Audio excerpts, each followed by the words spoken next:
Good afternoon. Welcome to the second in our series of What Matters to Me and Why. I am not Dean Varun Soni. Some of you have probably come to recognize him here. He's led this program for the last 10 years. As the newest Associate Dean of Religious Life, I get to take the lead now going forward as Varun goes on to serve as Vice Provost of Campus Wellness. So I appreciate the opportunity to lead. So today we have Chris Smith here, and before I introduce a student to introduce him, I'm just really excited to have the professor here from the Annenberg School. We have an exceptional series this semester. On November 1st, I hope you'll come back and hear from Sally Pratt, the Vice Provost for Graduate Programs. And then again, on November 29th, we'll have Kelby Harrison, who is the director of USC's LGBT Resource Center. And if you haven't already, please grab a sandwich at the back. There's plenty of food to go around. They're cut into small halves, so feel free to take a whole. And there are a few other events that I need to plug, since you're all here in front of me, that I hope you'll come out to. For anyone who's interested in divinity school and pursuing different work in theological studies, I hope you'll come out to the University Religious Center next Wednesday. We'll also be offering lunch at the Religious Center. Staff and students are all welcome to hear from different divinity schools, including Harvard, Yale, Duke Divinity, and Union Theological. Additionally, we have a full moon coming up this Thursday, and we will be having a drum circle at 7:30 Thursday night. And so you can come out, we'll provide the drums, we'll provide the facilitation. All you need to come out and just be willing to play a drum. So without further ado, I'm going to invite Lauren Bickford to come onto stage. She's an undergraduate student. She's a senior this year, and she's majoring in communications. So, of course, she would have taken a class with Chris Smith, and so she's here to introduce him. Let's give her a round of applause of welcome.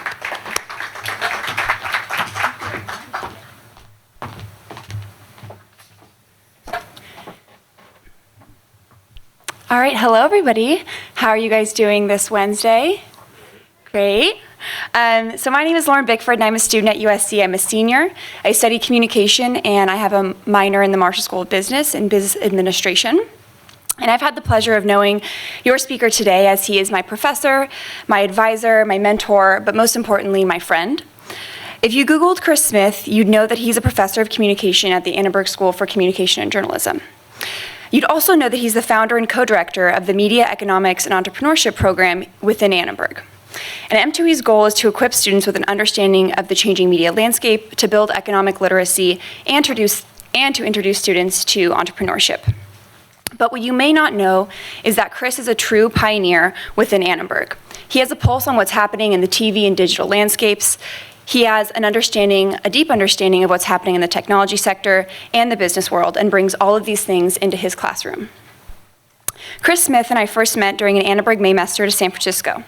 This is where I first saw Chris's passion and dedication to innovation and disruption that's happening in San Francisco. We visited companies such as Intel, Google, Facebook, Pinterest, and the like. And Chris's knowledge about technology and the ease at which he was able to connect with every student, faculty, and professional that we met on this trip was truly astounding.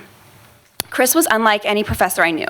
He encouraged students to question every single thing they saw. He always asked us to ask why, and he truly asked us to reflect on every experience after each turn that we took. Today, I've had the pleasure of working with Chris as the co-director of the Women's Leadership Society. Chris is a visionary who believes a USC education should be even more than what it already is. As part of his vision to equip students with real-world skills, he created a program called M2E at Work, whose inaugural trip was just last year. This trip took a cohort of 15 students to companies like Paramount, Snap, Hulu, and Upfront Ventures, giving them a real understanding of how entertainment technology and entrepreneurship come together in Silicon Beach. Chris also founded the Women's Leadership Society, an organization that's the first of its kind at USC. I hope by now it's evident that Chris is a leader and a change agent here at USC, but he's also a leader who raises others up. He works tirelessly to give female leaders opportunities to grow their network, try new things, and most importantly, build a community of support and empowerment. Chris is a professor, a mentor, a father of two, and a friend to all he meets. But above all, he's a visionary who has brilliant ideas and knows how to make them come to life. Knowing Chris has been an integral part of my USC experience, and I wouldn't become the student or the person I am without him today. So please join me in welcoming Chris Smith.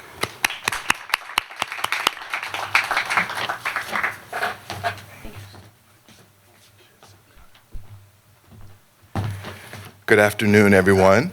It's really wonderful to be with you this afternoon. And thank you, Lauren, for that exceedingly generous introduction. It's been such a pleasure to be able to work with you on the Women's Leadership Society and other important Annenberg initiatives and endeavors over the past couple of years, and also to have had you as such an amazing student in class. Your integrity, your energy, your passion, and your commitment to excellence truly reflect the very best of what this remarkable university and the Trojan family represent. I'd also like to extend a special mention of gratitude to Dean Brake as she goes through the midpoint of her first semester here at SC, and also to USC's Office of Religious Life for this unbelievable opportunity and for establishing this important platform and sustaining it, this platform as it's anchored in intellectual inquiry and spiritual reflection. I'm especially thankful to the Student Selection Committee for nominating me to be in communion with you today.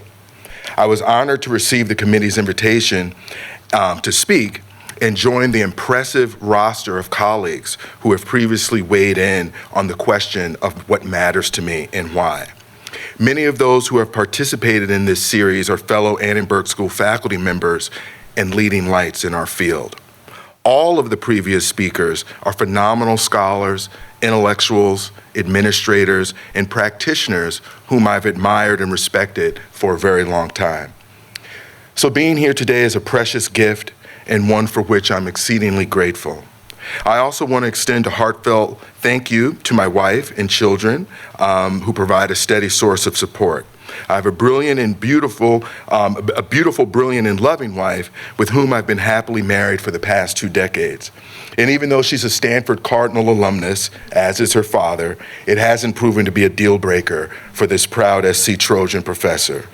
My wife is my best friend, my source in turn of profound intellectual inspiration, worldly and spiritual exploration, and welcome comedic relief. She's my closest and steadiest confidant, my safe harbor amid often turbulent tidal flows. It's been an ineffable blessing to have her by my side. Our marriage and its nourishing, ever-renewing fountain of commitment matters to me. Together, we're the parents of 2 incredible kids, our lanky, handsome eldest son, and our lovely, charming young daughter. I ruminate virtually around the clock about how best to foster their development and enable their future prosperity. Yet they are the mind-blowing delights of my life and the sources of my most soul-stirring sensations of pride and joy. To say that those 2 energetic and curious human beings matter to me would be an understatement. I will begin my remarks this afternoon by referencing one of my favorite books, Essentials by Jean Toomer, one of the Harlem Renaissance's most celebrated literary icons. Toomer self-published Essentials in 1931, 8 years after he had catapulted to great acclaim upon release of his classic collection of sketches, poems, and stories about Black rural life in the South, Cane. In Essentials, Toomer employs aphorisms as his literary device of choice to reflect upon an assortment of topics ranging from agrarian life, the spiritual pitfalls of the Industrial Revolution, and the disorienting flux of modernity itself. Covering 65 maxims in total, Essentials explores many difficult themes regarding the modern quest for wholeness, connection, and resolution in an age of fragmentation, alienation, and exploitation. And he did this with bracing simplicity. I have found this underappreciated work in Toomer's oeuvre to be of immense personal value over the years. On many occasions, I've given copies of it as gifts to friends, colleagues, and mentors, and I've returned to my personal volume of the text time and again, whether I've been at a clear crossroads in my life's journey or when I've simply felt a vague inclination to check in, reevaluate, and reset. Quite predictably, when presented with the question of what matters to me for this occasion, I turn to it for counsel and for guidance on how to calibrate myself to the task at hand. Permit me to share with you the 14th adage from Toomer's collection of meditations, as I find it to be a potentially fruitful place with which to begin this conversation. He writes, "We all have a certain weight, a constant, which we must attach to something. If we do not attach it, or rather, if it does not attach itself to ideals, it attaches itself to non-ideals. If not to illusion, then to disillusion. If not to what is valuable, then to what is worthless. If not to essentials, then to non-essentials. This weight must attach itself to something." When I reflect on Toomer's words, I feel extraordinarily thankful that the arc of my life has granted me the capacity for a fair amount of what critical studies scholars call agency, and enabled the substance, the weight, if you will, of my existence to attach itself to matters of depth and value. One thing that gives me a strong sense of attachment and meaning is the place of my family's origins. I will attempt to lay out for you with greater specificity the inner workings and psychic underpinnings of that place, thus conveying why it has such great significance in my life. My family's roots in this country trace back to the days of slavery during the colonial period in the state of Virginia. Virtually everyone on both sides of my extended family came from small, rural farming communities in Buckingham County below the James River, a stone's throw from Thomas Jefferson's Monticello plantation just outside of Charlottesville. My great-grandmother on my maternal side, Josephine, a daughter of former slaves, was born there in 1869, 4 years after the end of the Civil War. In 1909, during the heyday of Jim Crow segregation, great-grandma Josie purchased 42 acres of land in Buckingham with savings she had earned from working as a midwife. My grandparents eventually built a house on that parcel of land up the hill from great-grandma Josie, and they raised 12 children there. Education was of the utmost importance to them, and my mother recalls growing up in a household where someone was always reading a book, a newspaper, a magazine, and pontificating about some new idea or discovery. My father grew up in a similar setting a few miles down the road, raised on a farm with 9 brothers and sisters. Amazingly, from these humble beginnings, my mother and father and virtually every single one of their siblings enrolled in and graduated from college. Theirs was the first generation in my family to have that opportunity. So the Buckingham family farm is and was our homestead. During my formative years, I spent my childhood summers there, and I continue to draw delight from the simple pleasures of that land. I greeted each day as a child, bright and early every morning, to the sound of crowing roosters. Chores like picking blackberries and snapping green beans and mending pig pens would fill my afternoons. My cousins and I had great fun meandering through the fields, finding snapping turtles in the creek and throwing rocks at hornets' nest, not an advisable activity. In the evenings, I'd wind down on the front porch, sitting in the fading light, watching fireflies and the smoldering embers of my granddad's pipe, listening to him and the old folks tell stories. That Buckingham family farm was a magical place, a place of abundance, a place of abiding love, and it matters a great deal to me. The sense of rootedness and security and possibility that it gave me as a child, I still feel when I walk through its tangled timber and expansive hillsides as a grown man. When my wife and I decided to get married many years ago, we chose Buckingham as the place where we would exchange our vows. We regularly take our 2 young children there, and the spirit of the land is infusing their dreamscape with optimism as it once nourished my own nascent outlook on life. My brother and I own the land now, and neither of us can imagine not having title to it. More than the land itself, what we hold dear are the core values that were instilled in us there. values that are quintessential aspects of the American dream, values of family, faith, ambition in the pursuit of knowledge, hard work, and entrepreneurship. These values are central to my priorities in life. Crucially, the Buckingham family farm also crystallizes the complicated legacy of race and racial formation in this country. Needless to say, although my family was never directly touched by the most violent manifestations of white supremacy, life in rural Virginia at that time was not all idyllic. Jim Crow's all-encompassing structure of power was never completely out of sight or out of mind. Honoring the struggle that my ancestors waged for presence and purpose against those pressures is of critical importance to me.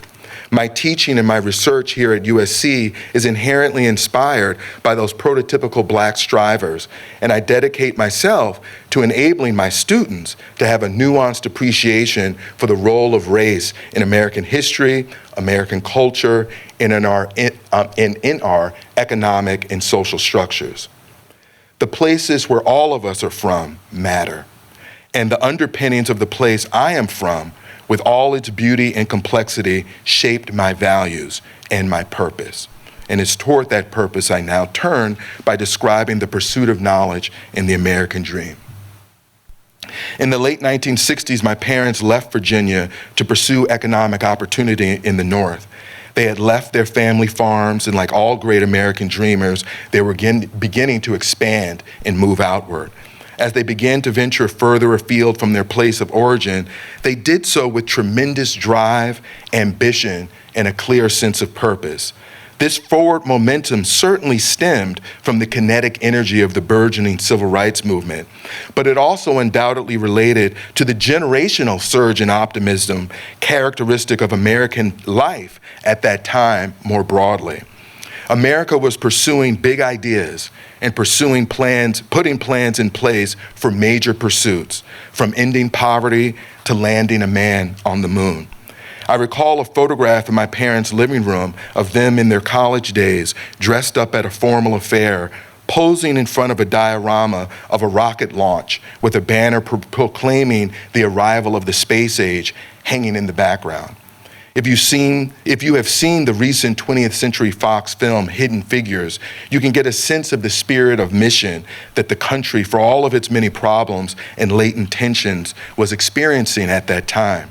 It's a curious feature of American life that at a time when our citizenry was overtly stratified by the law of the land, the spirit of the country was nevertheless quite optimistic, forward-thinking, and expansive.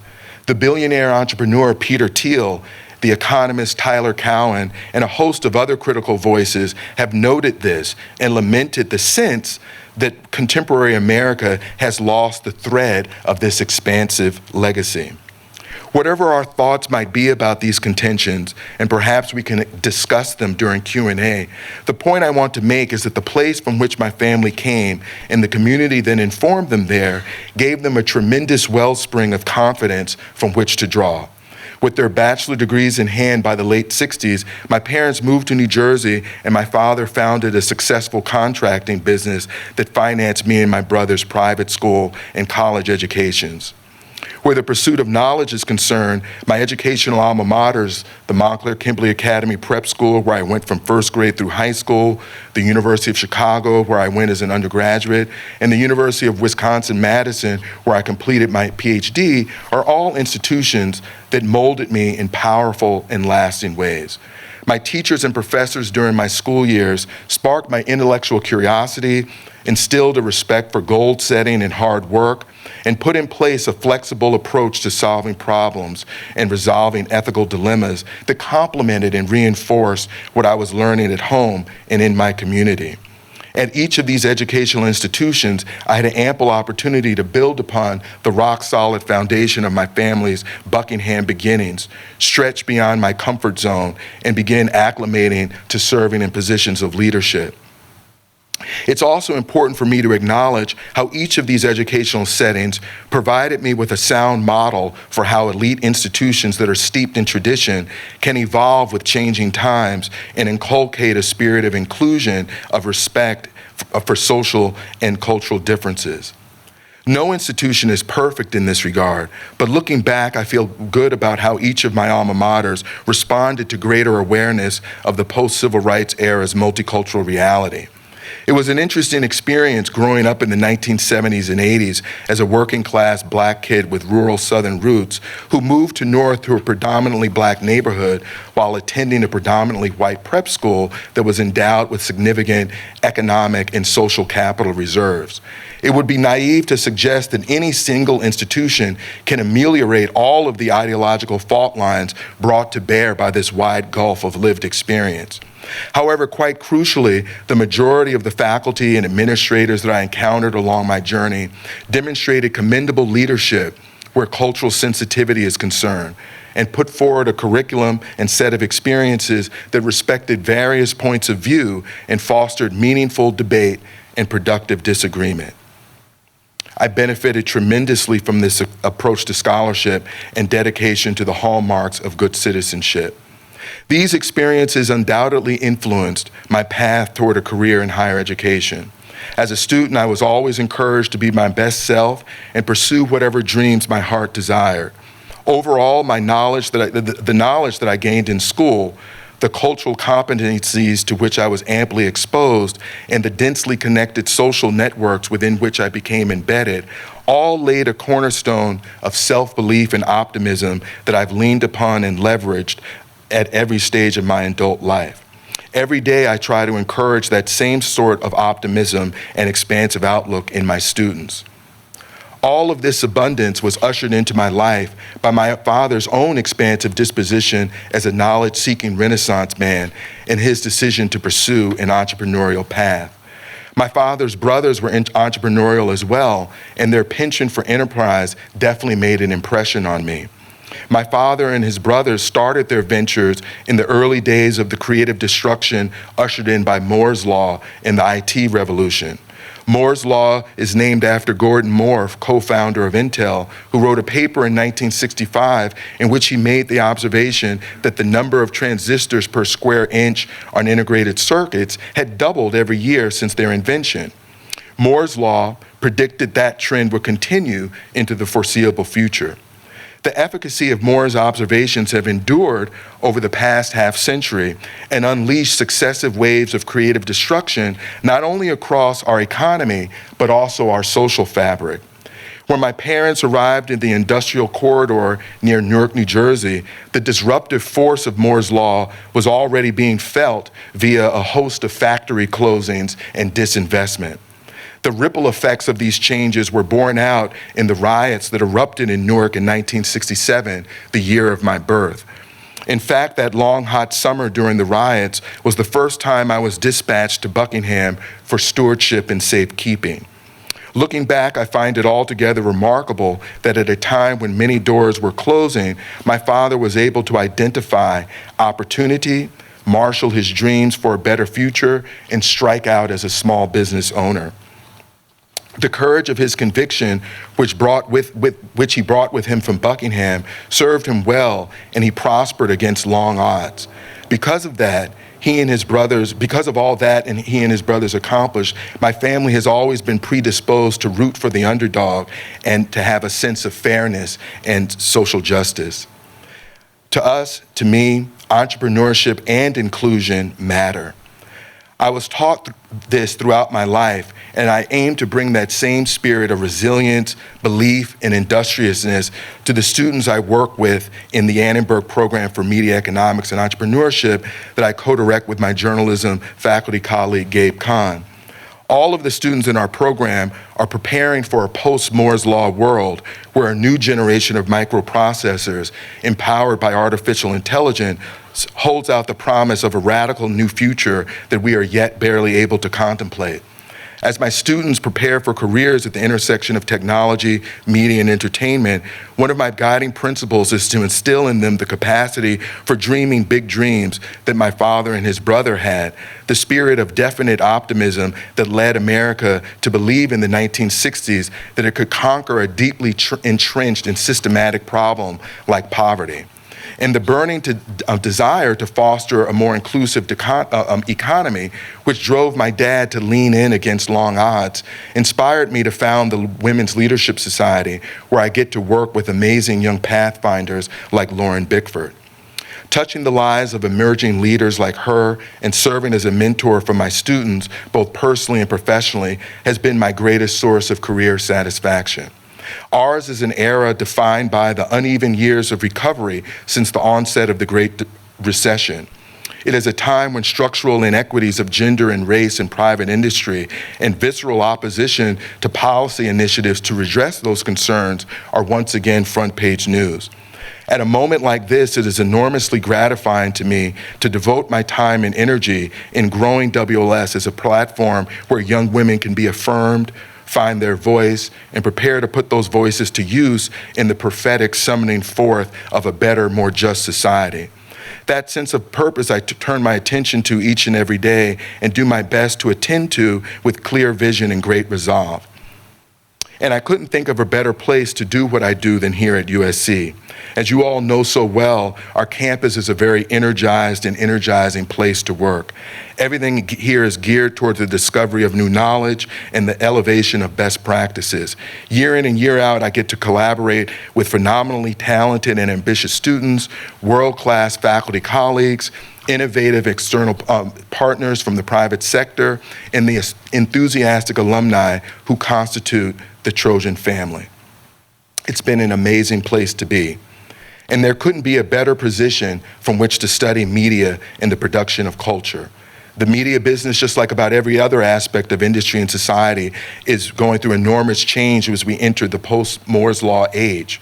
And everything is in a state of flux, whether with respect to shifts in the media supply chain, rapidly evolving audience expectations and behavior, or the regulatory regime. It's a challenge to stay abreast of what's happening and also to discern what's worthy of attention, what matters, and what's merely noise. It forces me to constantly rethink my research agenda and teaching philosophy. Inevitably, it leads to a very exciting set of intellectual pursuits, and these pursuits matter to me a great deal.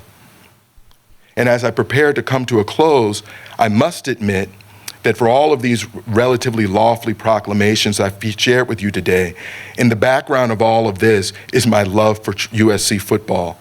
Sitting in the living room with my dad watching the classic game in 1972 when USC tailback Anthony Davis led the epic come-from-behind victory against our arch interconference rival Notre Dame, that was one of my earliest and fondest childhood memories. And even though our television at that time was in black and white, the pageantry of the Coliseum experience came through to me in vivid color. From that moment forth, I grew up a huge USC football fan, and like many young men of that time, I grew up thinking I'd join Anthony Davis, Charles White, Ricky Bell, and my hero Marcus Allen in the pantheon of great USC tailbacks. It's a full circle moment for me to be here in the shadow of the Coliseum and bask in the splendor of our campus's radiant aura after first experiencing it in a mediated context on the other side of this vast continent. I feel that it's some sort of strange destiny and a dream come true that I get to work here and be a part of this great university's continued growth. So as I close, I would remind all of you to be attuned to the places that matter to you, whether they are places of origin or places that come to matter along your unique path, and consider how these places, this place, inform your sense of purpose and guide your destiny. You never know how far that awareness may lead you. Thank you, and fight on.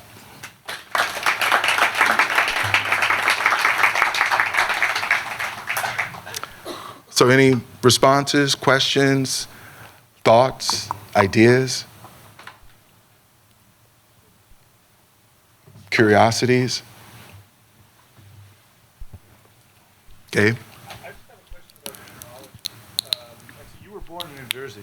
I'm sorry. You were. I'm curious about some of the biographical details, which I'm just learning now that we've worked together for almost 8 years. You were born in New Jersey? Yes. Okay. And then... But almost from day one, I spent a lot of time in Virginia at my grandparents' house and great-grandparents' house. And did you notice a different set of, again, social equity and equity between those two environments, or was that not something that really you absorbed in the Virginia context?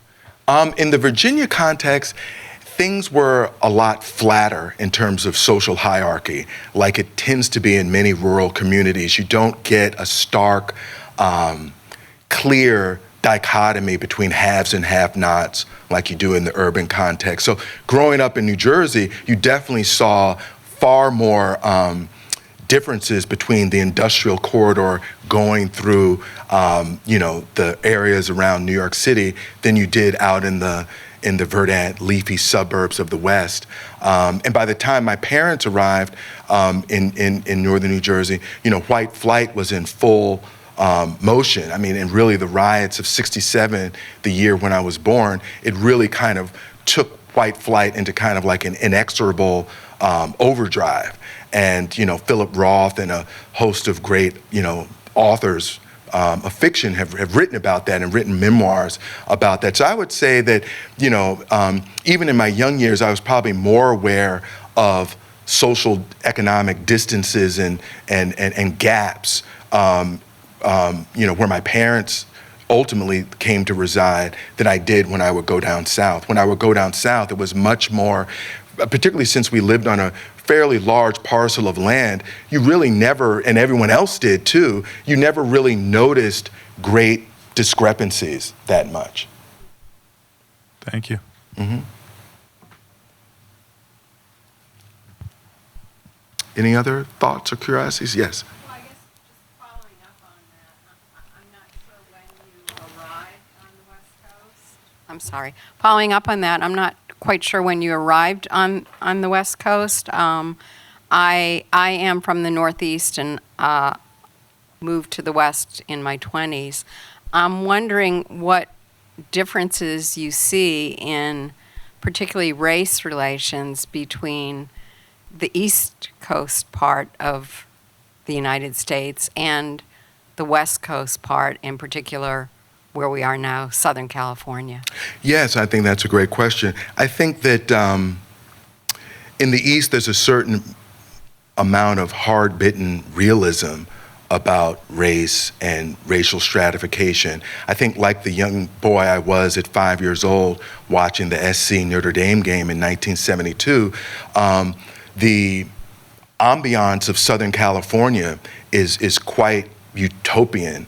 And, that's kind of what made the USC experience sort of shoot off the TV screen to me in a very profound way. And just looking at the imagined community formed around football on the field, you saw, a lot of interracial mixture. And LA and California just seemed like a kind of racial promised land, if you will, that on, growing up, particularly in the Northeast, where I was at that time, there was more of a sense that you were going to dig in and do hard work where it came to race. The West appeared to be a place where you could go and indulge a kind of fantasy of a post-race world. And it's curious that would be the case, given that there was the biggest race riot in American history for a very long time right here in 1965. So somehow that in LA, in Southern California, a lot of the very clear and evident race-based tensions are kind of cleansed from view. Maybe the sunshine has a way of doing that, but it's kind of cleansed from view, and you don't really perceive it as much. At least I didn't, as an eventual immigrant here. So I moved here 15 years ago when I began as a faculty member at SC, and I became a lot more tuned into the complexity of race here. The other thing is the coordinates of race, racial difference, economic opportunity are much more multidimensional here. There's a much greater sense of multipolarity to social coordinates here than there is back east, at least from my experience. Things in the time I was growing up on the East Coast were still very much in a white-black binary, even though there was a significant Latino population, significant populations of other immigrants of color immigrants of European descents of all types. It's still ultimately, when the rubber met the road, it had a kind of white-black binary to it. And one of the things that really drew me out to LA as a place to work was I really wanted to challenge myself to get away from that, kind of, dare I say, more simplistic view of how people regard one another, how they regard themselves, how they view how race and ethnicity cast their aspirations. It's a much more complex situation here in LA, and I find that to be remarkably interesting intellectually and incredibly rewarding as a person who thrives on the consumption of culture and the kind of engagement with culture. I have found being here to be a never-ending source of inspiration. Yes.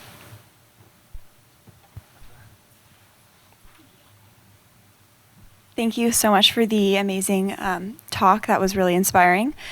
I have a question about today's sort of like race relations. It seems like things are often very passive. There's sort of undertones, microaggressions that happen between different sort of minorities and women, and that influence different groups. When you see these undertones come out today, how do you react? And what sort of advice do you have for the next generation who's dealing with these undertones that are sweeping our country that are not so pronounced, but are still definitely a part of society? I would say that you certainly can't discount those undercurrents. Those undercurrents are meaningful. Those undercurrents structure people's sense of possibility. But by the same token, I think you have to put microaggressions, and we can define what those might be and kind of do a taxonomy of them. You can't magnify them. You can't make them bigger than what they are. And when I think back to my parents' generation and my grandparents, my great-grandparents, obviously they faced much more than microaggressions. They faced real aggression and they faced real legal strictures against their movement. And so I think that we have to acknowledge that we've come a long way from those days. And,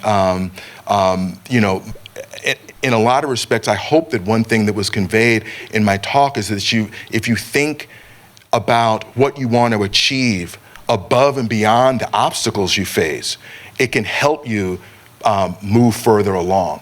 And I think that in our world today, I think that we need to, as well as acknowledging that some of the legacies of our past are very much here and have very much been revived.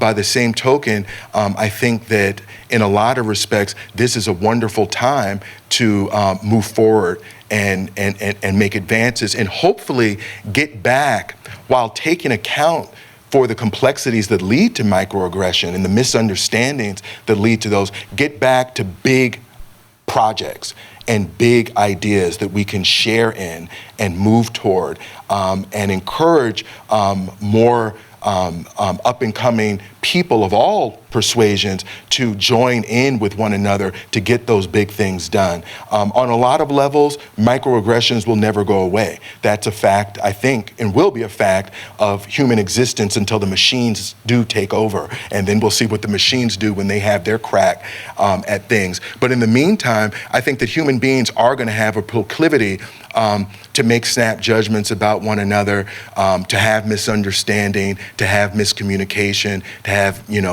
misapprehension of one another. And I think it's about finding productive ways of not only engaging those real concerns, but also casting one's sights upward to things that are even more compelling. Yes.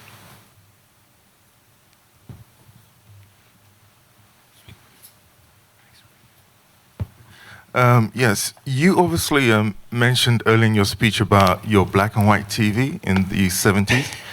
And so you obviously came of age with something what we used to call appointment viewing. Yes. Where everybody watched TV and so there was a certain glue that bonded or binded all 90 million Americans together, despite what we may disagree upon.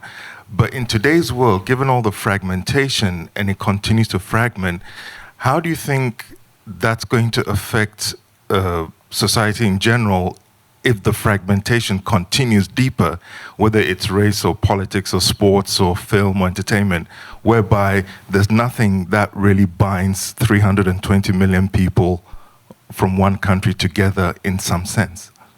I think that's a phenomenal question. I think that's what makes the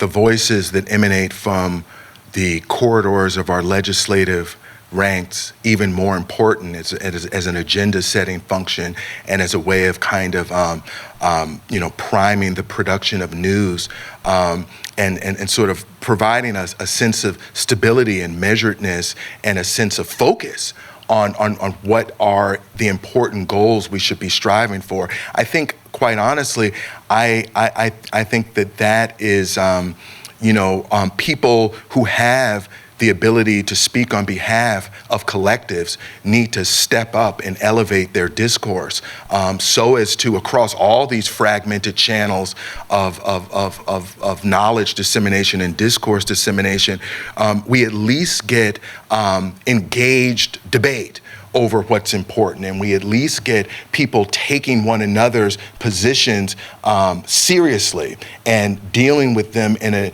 very mindful manner. And I think with that, we can kind of inculcate a spirit in the part of readerships, electorates, et cetera, that same type of orientation towards civil discourse so that we can use all the different mechanisms we have to connect, share, spread things that we deem to be important. Those things at least are nourishing bits of content and not content that's seeking to injure others or discredit others in some very overt way.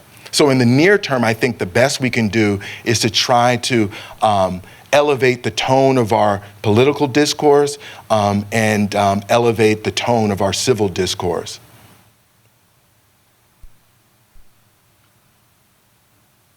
Any other thoughts or questions?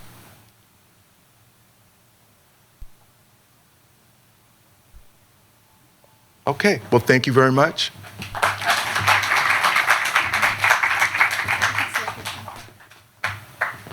Thank you so much, Chris, for that wonderful speech. It was very inspiring and powerful. We wanted to give you this token of our gratitude as a thank you. I learned so much from your really formative childhood years, and I think the rest of us did. So thank you so much.